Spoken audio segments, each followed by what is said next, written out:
അടുക്കളയിൽ വീണ്ടും കൂട്ട അടിയാണ്. അതും ഭക്ഷണത്തിൻ്റെ പേരിൽ അനുമോളും ആദിലയും തമ്മിൽ. ഇത് കാണുമ്പോൾ കഴിഞ്ഞ ആഴ്ചയിലെ കിച്ചൺ ടീമിനോട് കുറച്ച് റെസ്പെക്റ്റ് തോന്നുന്നുണ്ട്. അവർ പരസ്പരം തല്ല് ഉണ്ടാക്കിയിട്ടില്ല.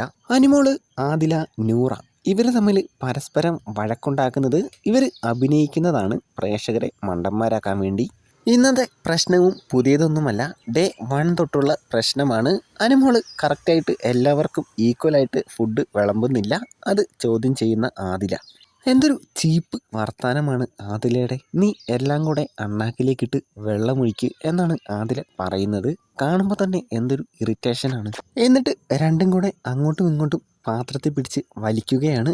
ഇന്നലെ ഒരു സംഭവം ഉണ്ടായി. ലൈവിനിടയ്ക്ക് ആദിലയും നൂറയും കൺഫെഷൻ റൂമിലേക്ക് വിളിച്ച്, എന്നിട്ട് കുറേ സമയം കഴിഞ്ഞാണ് അവർ പുറത്തേക്ക് വരുന്നത്. അപ്പോഴേ തോന്നി ഇന്ന് കാര്യമായിട്ട് എന്തെങ്കിലും സംഭവിക്കുമെന്ന്. കാരണം ഇന്നലെ വലിയ കാര്യമായിട്ട് വഴക്കോ കണ്ടൻറ്റോ ഒന്നും ഇല്ലായിരുന്നു. ഇതെല്ലാം കണ്ടുകൊണ്ട് നെവിൻ ചിരിച്ചുകൊണ്ടൊരു നിപ്പുണ്ട്. ആഹാ, എത്ര മനോഹരമായ കാഴ്ച എന്നാണ് മനസ്സിൽ ലെവിൻ പറയുന്നത്.